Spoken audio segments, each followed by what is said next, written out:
The global economic slump also appears to have hit the Big Apple. Apple, that is, the iPhone, iPod. The company also reported a sharp gain in earnings for its third quarter, but profit and sales missed Wall Street's targets. Consumers also held off buying the iPhones because of the potential of a new model that might be coming out. And Apple is now being accused of failing to share its wealth with some of its most valuable employees. Mark Niu reports. They greet customers with enthusiasm. Just don't call them salespeople. Apple prefers specialists. 30,000 specialists across the country are indoctrinated with a mantra, enrich people's lives. But many specialists now feel they deserve to be the ones getting literally richer. A recent New York Times article reports that many Apple Store employees are overworked while earning just $25,000 a year.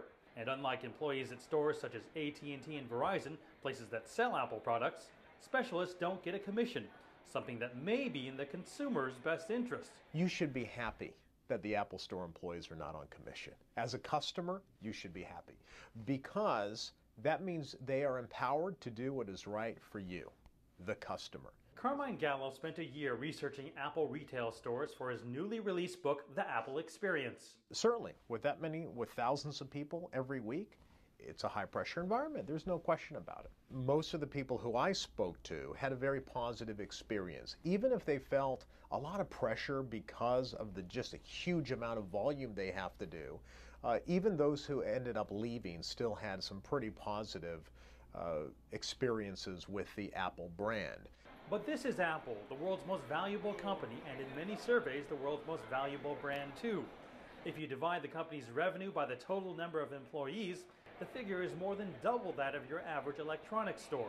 That leaves some specialists questioning the disparity between Apple's multi-million-dollar executives and their store employees who average $11.91 an hour.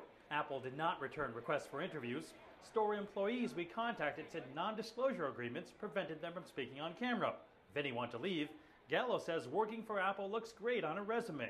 I think you would be foolish not to hire a former Apple Store employee because they have been trained at such an exceptional level of customer service that very few brands around the world train to that level. But most Apple Store employees tend to be as passionate about the brand as their customers. The retention rate for some store employees called geniuses is nearly 90%. And for every employee who quits his $12 an hour job, there's a line of applicants to take his place. Mark Niu, CCTV News, San Francisco.